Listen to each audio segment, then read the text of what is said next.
আসসালামু আলাইকুম। রিকটেক অফিসিয়ালে আরেকটি নতুন ভিডিওতে আপনাদের সবাইকে আন্তরিকভাবে অভিনন্দন জানাচ্ছি। আমরা এসইওর একটি অ্যাডভান্স কোর্স আমাদের ইউটিউব চ্যানেলে আপলোড করে যাচ্ছি।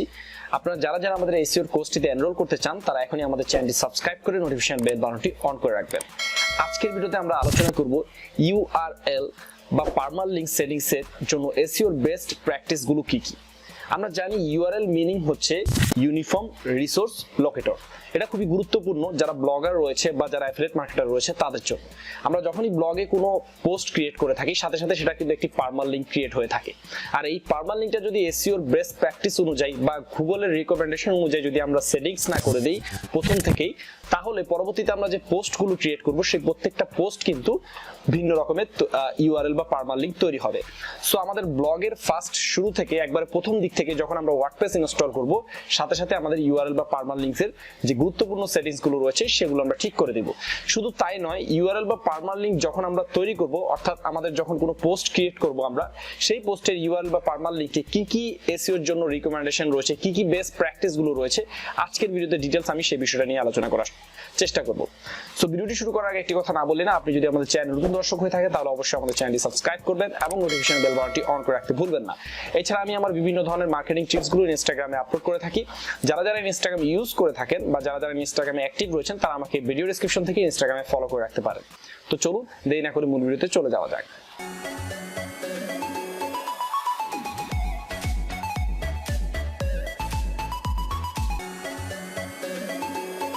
তো আমি চলে এসেছি আমার কম্পিউটার স্ক্রিনে। আজকে আমরা আলোচনা করব ইউআরএল বা পারমালিঙ্ক যেটাই আমরা বলি না কেন, এই পারমালিঙ্ক কিভাবে আমরা তৈরি করব আমাদের ওয়ার্ডপ্রেস সাইটে, বা আমরা যখন কোনো পোস্ট লিখবো সেই পোস্টের পারমালিঙ্কটা কেমন হবে বা ইউআরএলটা কেমন হবে, এবং এসইওর জন্য বেস্ট প্র্যাকটিসগুলো কি কি। আমরা ধরি দেখেন এখানে আমি একটা আর্টিকেল লিখেছি, সেটা হচ্ছে কিভাবে কিলার এসইও ফ্রেন্ডলি আর্টিকেল লিখবেন। এখন এখানে আমার ডোমেন নেম রয়েছে স্ল্যাশ একটা বাড়তি অংশ যেটা পরিচয় করে বা যেটা ইন্ডিকেট করে যে এই আর্টিকেলটা কি নিয়ে লিখেছি, অর্থাৎ আমার ডোমেইনে এই আর্টিকেলটা পাবলিশড হয়েছে। এবং পারমালিঙ্ক হচ্ছে এই অংশটুকু বা পুরো অংশটুকুই পারমালিঙ্ক, বাট এই স্ল্যাশের পরেরটুকু অংশটুকু আমরা পারমালিঙ্ক ধরে থাকি সাধারণত। এই পারমালিঙ্কটা বা এই ইউআরএলটা কিভাবে আপনি তৈরি করবেন বা কিভাবে আপনি এই ইউআরএলটা আপনার সাইটের জন্য পাবলিশ করবেন, এই ইউআরএলটা সেই বিষয়টা নিয়ে আমরা আজকের ভিডিওতে আপনাদেরকে একটা অ্যাডভান্স একটা গাইডলাইন দেওয়ার চেষ্টা করব। তো প্রথমে বলে রাখি, যখনই আপনি ওয়ার্ডপ্রেস ইনস্টল করবেন, ইনস্টল করার পর আপনাদের এই যে ড্যাশবোর্ড রয়েছে, এই ড্যাশবোর্ডের একবারে সবচাইতে নিচে লেফট সাইডে আপনি স্ক্রল করে আসার পরে এই যে সেটিংস নামক একটা অপশন রয়েছে, এই সেটিংস নামক অপশনে আপনারা পারমালিঙ্ক সেটিংসটা পেয়ে যাবেন। প্রথমে আমাদের সেটিংসটা ঠিক করে দিতে হবে। সেটিংসটা কি ঠিক করব, এখানে দেখেন ওয়ার্ডপ্রেসে বাই ডিফল্ট অনেকগুলো কিন্তু এখানে পারমালিঙ্কের ক্যাটাগরি বা পারমালিঙ্কের কি মডেল দেওয়া রয়েছে। যেমন একটা রয়েছে প্লেন, অর্থাৎ আপনার ডোমেন নেম থাকবে স্ল্যাশ এরকম একটা ফরওয়ার্ড স্ল্যাশের পরে P123 এরকম একটা মানে আপনার পারমালিঙ্ক ক্রিয়েট হবে, বিভিন্ন নাম্বার, অর্থাৎ আপনি যে পোস্টগুলো দিবেন পোস্টগুলোতে বিভিন্ন নাম্বার থাকবে। এর পরবর্তীতে রয়েছে ডে এন্ড নেম। আপনি চাইলে আপনি আপনার ডোমেন নেম স্ল্যাশ আপনার যে সালে আপনি পোস্টটা পাবলিশ করছেন সেই সাল থাকবে, ডেট থাকবে এবং সেই পোস্টের নামটা থাকবে। এরপর রয়েছে দেখেন মান্থ থাকবে, নাম থাকবে। এরপর দেখেন আপনি এরকম আর্কাইভ অপশন থাকবে, 1 2 3 এরকম থাকবে। তো যতগুলো পারমালিঙ্ক রয়েছে এসইওর জন্য গুগল যেটা রিকমেন্ড করে সেটা হচ্ছে অলওয়েজ যেটা ইউজ করবেন সেটা হচ্ছে পোস্ট নেম। আমি আবার বলছি, এই যে দেখবেন আপনারা একবারে নিচের দিকে পারমালিঙ্ক সেটিংস অপশনের একবারে নিচের দিকে রয়েছে পোস্ট নেম। এই অপশনটা হচ্ছে এসইওর জন্য সবচাইতে বেস্ট প্র্যাকটিস নাম্বার 1। এটা আপনারা মাথায় রাখবেন। যখনই পারমালিঙ্ক আপনারা ওয়ার্ডপ্রেসে তৈরি করবেন তখন একটা প্রথম যে বিষয়ের বেসিক বিষয় খেয়াল রাখবেন সেটা হচ্ছে প্রথমেই আপনার ওয়ার্ডপ্রেস ইনস্টল করার পরে আপনি পারমালিঙ্ক সেটিংসটা কি করে দিবেন, চেঞ্জ করে দিবেন। সেটা হচ্ছে কি, এই যে পোস্ট নেম যেটা রয়েছে, অর্থাৎ আপনার ডোমেন নেম স্ল্যাশ কি থাকবে, আপনি যে পোস্টটা ক্রিয়েট করছেন সেই পোস্টের নেম হবে আপনার প্রত্যেকটা পারমালিঙ্ক। কারণ হচ্ছে আপনি যখন এটা সেটিংসটা বাই ডিফল্ট ওয়ার্ডপ্রেসে করে দিবেন, এরপর আপনি যতগুলোই পোস্ট ক্রিয়েট করেন প্রত্যেকটা পোস্টের এই মডেলটা আসবে, অর্থাৎ আপনার ডোমেন নেম আপনি যে পোস্টটা লিখছেন সেই পোস্টের স্যাম্পল।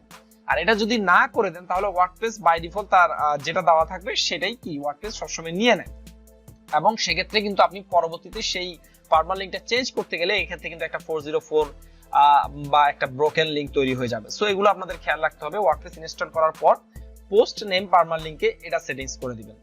নাম্বার 2, এখন থেকে যে গাইডলাইনগুলো বা দিব সেগুলো আপনার চাইলে নোট করে রাখতে পারেন। নাম্বার 2 যেটা সেটা করবেন, পার্মালিঙ্ক এর জন্য এসইও যে বেস্ট প্র্যাকটিসটা রয়েছে সেটা হচ্ছে অলওয়েজ ট্রাই করবেন আপনি যেই টপিক নিয়ে বা যেই বিষয়টা নিয়ে আপনি কি করছেন কন্টেন্ট লিখছেন, সেই কন্টেন্টের সাথে মিল রেখে বা সেই কিওয়ার্ডের সাথে মিল রেখে আপনারা কি করেন পার্মালিঙ্কের নামটা দিবেন।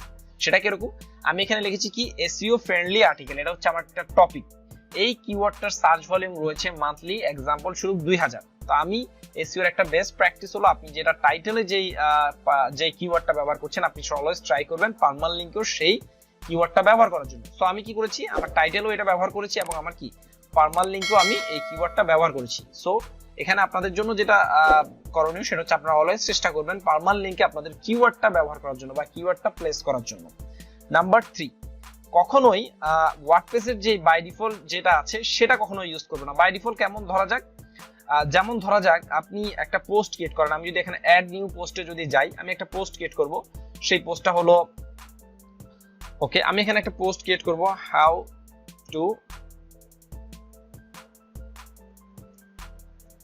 এসইও, এটা হচ্ছে আমার একটা পোস্ট, এই টপিকের উপর আমি একটা পোস্ট লিখবো। যখনই আমি এটা সেভ করব তখন কিন্তু ওয়ার্ডপ্রেস কিন্তু বাই ডিফল্ট কি করে নিবে, একটা পার্মালিঙ্ক কিন্তু দেখেন এখানে কিন্তু তৈরি হয়ে গেছে। যখন আমি জাস্ট করলাম সেভ এন্ড ড্রাফটে দিব, সাথে সাথে অটোমেটিক বাই ডিফল্ট একটা কি হয়ে গেছে পার্মালিঙ্ক তৈরি হয়ে গিয়েছে। সো কখনোই আপনি ওয়ার্ডপ্রেসের যে বাই ডিফল্ট যেটা তৈরি হয়ে যায় সেটা সবসময় কি করবেন না, ইউজ করবেন না, কারণ এখানে অনেকগুলো বিষয় রয়েছে, সেটা যদি ইউজ করেন সেই কি প্রবলেমটা হবে সেটা আমি একটু পরে আপনাদের আলোচনা করছি। অলওয়েজ ট্রাই করবেন এই যে এখানে এডিট অপশনটা রয়েছে, এই এডিট অপশনে গিয়ে আপনি আপনার কাঙ্ক্ষিত যে কিওয়ার্ডটা রয়েছে সেই কিওয়ার্ডটা আপনি কি করে দেন, এখানে প্লেস করে দেন। ওকে, যে কিওয়ার্ডটা আপনি ব্যবহার করতে চাচ্ছেন আপনার পার্মালিঙ্কের ভিতরে। হ্যাঁ, so always don't let WordPress create your slug for you, ঠিক আছে? অর্থাৎ ওয়ার্ডপ্রেসকে কখনো আপনার জন্য কি করতে দিয়েন না, আপনার জন্য আপনার এই পার্মালিঙ্কটা ক্রিয়েট করতে দিয়েন না। আপনি আপনার নিজের পার্মালিঙ্কটা কি করে নেন, এডিট করে, যেটা আপনার প্রয়োজন আপনার কিওয়ার্ডের সাথে রিলেভেন্ট রেখে, আপনার টপিকের সাথে রিলেভেন্ট রেখে আপনি কি করেন পার্মালিঙ্কটা তৈরি করেন। এরপরে রয়েছে অলওয়েজ যেটা করবেন সেটা হচ্ছে পার্মালিঙ্কে হাইপেন ইউজ করবেন। যেমন অনেকে কি করে, যেমন এই যে হাউ টু লার্ন এসইও, এখন এই জায়গায় আপনি চাইলে কিন্তু কোনো হাইপেন ইউজ না করে কিন্তু এভাবে কিন্তু আপনার পার্মালিঙ্কটা তৈরি করতে পারেন, হাউ লার্ন এসইও, এখানে একটা ওয়ার্ডে চলে এসেছে, বাট এটা কিন্তু এসইওর জন্য গুড প্র্যাকটিস না।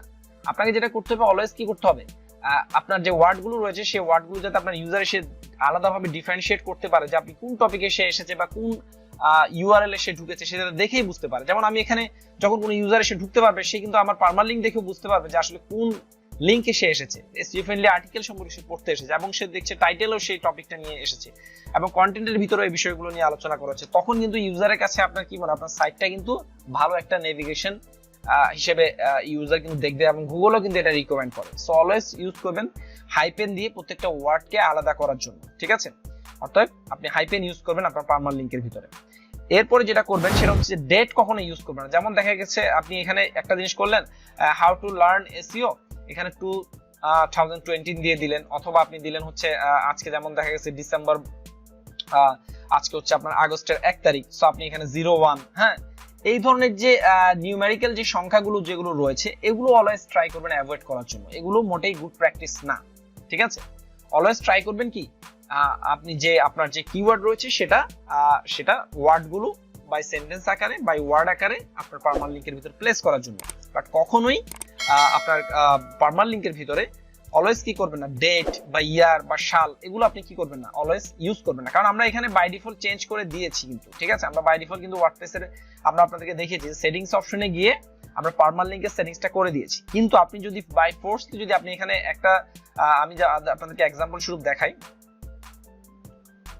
আমরা এই যে সেটিংস অপশন থেকে গিয়ে এই যে দেখেন এই যে সেটিংস অপশন রয়েছে, এখানে যাওয়ার পরে এই যে পার্মালিঙ্ক একটা অপশন রয়েছে, এই অপশন থেকে কিন্তু আমরা ওয়ার্ডপ্রেসে প্রথমে কিন্তু কি করে দিয়েছিলাম, পোস্ট নেম সিলেক্ট করে দিয়েছিলাম। এখানে কিন্তু এই যে দেখেন ওয়ার্ড আসা বা বিভিন্ন তারিখ আসা এগুলো কিন্তু সুযোগ নেই। কিন্তু আপনি যদি এখানে যদি পোস্টের ভিতরে যদি আপনি এরকম যদি বিভিন্ন নিউমেরিক্যাল ওয়ার্ড যদি নিয়ে আসেন বা দেখা গেছে এরকম হলো 2020 দিলেন, তো এক্ষেত্রে 2020 জন্য আপনার এই কিওয়ার্ডটা যদিও অপটিমাইজ হবে, বাট 2020 পরে কিন্তু এই কিওয়ার্ডটা বা এই আর্টিকেলটা কিন্তু র্যাঙ্ক হারাবে। সো এই ধরনের ডেট দেওয়া বা সাল দেওয়া এগুলো খুব একটা গুড প্র্যাকটিস না এসইওর জন্য, অলওয়েজ ট্রাই করবেন এগুলো অ্যাভয়েড করার জন্য। এর পরবর্তীতে রয়েছে স্টপ ওয়ার্ড। এই যে দেখেন আমি এখানে একটা স্টপ ওয়ার্ডের একটা লিস্ট আপনাদেরকে আমি মনিটরে দেখাচ্ছি। এই স্টপ ওয়ার্ডগুলো পার্মালিংকে ইউজ করবে না। যেমন দেখা যায় about, it, just, and, use, very. হ্যাঁ, যেমন এখানে একটা রয়েছে টু, আমি কিন্তু এটাও কিন্তু একটা স্টপ ওয়ার্ড, আমি কিন্তু এটাও কি করে দিয়েছি, এখান থেকে রিমুভ করে দিয়েছি। সো এটা কিন্তু এসইও এর জন্য বেস্ট প্র্যাকটিস না। যদি আপনি চেষ্টা করবেন always you should try to remove stop word. আপনাকে স্টপ ওয়ার্ড গুলোকে রিমুভ করে দিতে হবে আপনার স্ল্যাক থেকে বা আপনার পার্মালিংক থেকে বা আপনার ইউআরএল থেকে। এতে করে যেটা হবে আপনার সাইটটা বেশি কি হবে, ইউজার ফ্রেন্ডলি হবে, গুগলের কাছে আপনার সাইটের পার্মালিংকটা রিকমেন্ডেড হবে। এর পরবর্তীতে যেটা গুড প্র্যাকটিস রয়েছে সেটা হচ্ছে যে অলওয়েজ ট্রাই করবেন, এই যে দেখেন আমার পার্মালিংকটা একটু ফলো করে দেখেন, HTTPS মানে আমার যে এই যে প্রোটোকলটা রয়েছে এটা কি সিকিউর একটা প্রোটোকল, এই যে দেখেন একটা লক একটা চিহ্ন রয়েছে। এখন এটা যদি সিকিউর না হতো তাহলে আমার এই পার্মালিংকটা কেমন হতো, আমার এই পার্মালিংকটা হতো কি, এই যেখানে এস চিহ্নটা থাকতো না, অর্থাৎ HTTP এই অপশনটা থাকতো, যেটাকে আনসিকিউর বলে গুগলের ভাষায়, যেটা কি, যেটা একটা আনসিকিউর সাইট। আর আনসিকিউর সাইটগুলোকে বা HTTPS কিন্তু এটা কিন্তু SSL যেটাকে বলা হয়ে থাকে, SSL না থাকা কিন্তু আপনার র্যাঙ্কিং ফ্যাক্টরে কিন্তু আমরা অনেকটা পিছিয়ে গেলাম। সো অলওয়েজ ট্রাই করবেন যখনই আপনি কোনো ডোমেন বাই করছেন সাথে সাথে কিন্তু একটা SSL বাই করে ফেলার জন্য, কারণ হচ্ছে SSL না থাকলে আপনার সাইট কিন্তু গুগল কিন্তু খুব একটা ইউজার ফ্রেন্ডলি হিসেবে বা খুব একটা SEO ফ্রেন্ডলি হিসেবে কিন্তু আপনার সাইটকে দেখবে না। কারণ SSL না থাকলে সেটা সাইটটা আনসিকিউর একটা সাইট হিসেবে পরিগণিত হয়, এবং আনসিকিউর সাইটে গুগল বুঝতে পারে যে কোনো কাস্টমারের কোনো বিভিন্ন ধরনের লিগ্যাল ইনফরমেশন গুলা, লাইক ইমেল সাবমিট করা, ক্রেডিট কার্ড সাবমিট করা, ডেবিট কার্ড সাবমিট করা, গুরুত্বপূর্ণ তার ফোন নাম্বার কালেক্ট করা, এই বিষয়গুলো তারা মনে করে এটা একটা আনসিকিউর জায়গা, এখানে যদি এগুলো প্লেস করে তাহলে যে কোনো ইউজারের জন্য সেটা কি হতে পারে, ক্ষতির কারণ হতে পারে।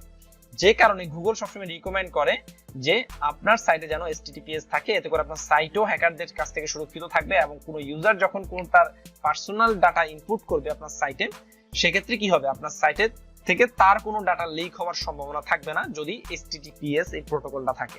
ঠিক আছে, এর পরবর্তীতে যেটা পার্মালিংকের জন্য যেটা বেস্ট প্র্যাকটিস সেটা হলো কখনো কিওয়ার্ড ক্যাটাগরি ইউজ করবেন। যেমন আমার এখানে ক্যাটাগরি রয়েছে অ্যাফিলিয়েট মার্কেটিং, এখন আমি কি করলাম, আমার ক্যাটাগরিটা এখানে ইউজ করলাম, ঠিক আছে, অ্যাফিলিয়েট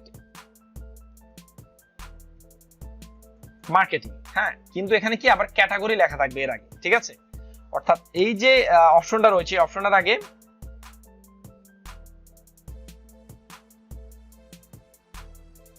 এই যে ক্যাটাগরি অপশনটা রয়েছে এভাবে আসবে যে আপনার পোস্ট নেম ধরা যাক হচ্ছে আপনার ডোমেন নেম, ডোমেন নেমের পরে থাকবে ক্যাটাগরিজ।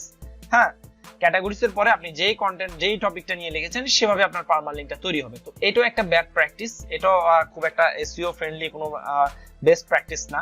অলওয়েজ ট্রাই করবেন যে আপনার যে পার্মালিংক থাকবে সেই পার্মালিংকে ক্যাটাগরি ইউজ না করার জন্য। ওকে, এই মোটামুটি ছিল 8টা গুরুত্বপূর্ণ টপিক যেগুলো পার্মালিংক ক্রিয়েট করার ক্ষেত্রে প্রত্যেক ব্লগার এবং অ্যাফিলিয়েট মার্কেটারদের মাথায় রাখা উচিত। আশা করছি এই তথ্যটি আপনারা যারা SEO শিখছেন তাদের জন্য খুব হেল্পফুল হবে। যদি ভিডিওটা মনে হয় যে কোনো যারা নতুন যারা রয়েছে তাদের জন্য কিছুটা হলো সাহায্যকারী বা কিছুটা হলো আপনি এখান থেকে কোনো নলেজ আপনি গেইন করতে পেরেছেন বা নলেজ আপনার মাঝে আমি দিতে পেরেছি, তাহলে অবশ্যই ভিডিওটি শেয়ার করবেন যাতে অন্যরাও পার্মালিংকের এই সেটিংসটা সম্পর্কে বা SEO এর এই অ্যাডভান্স কোর্সটিকে এনরোল করে তারা তাদের ক্যারিয়ারকে সামনের দিকে এগিয়ে নিয়ে যেতে পারে। আজকের ভিডিওতে এই পর্যন্তই। সবাই ভালো থাকবেন, সুস্থ থাকবেন। ধন্যবাদ সবাইকে।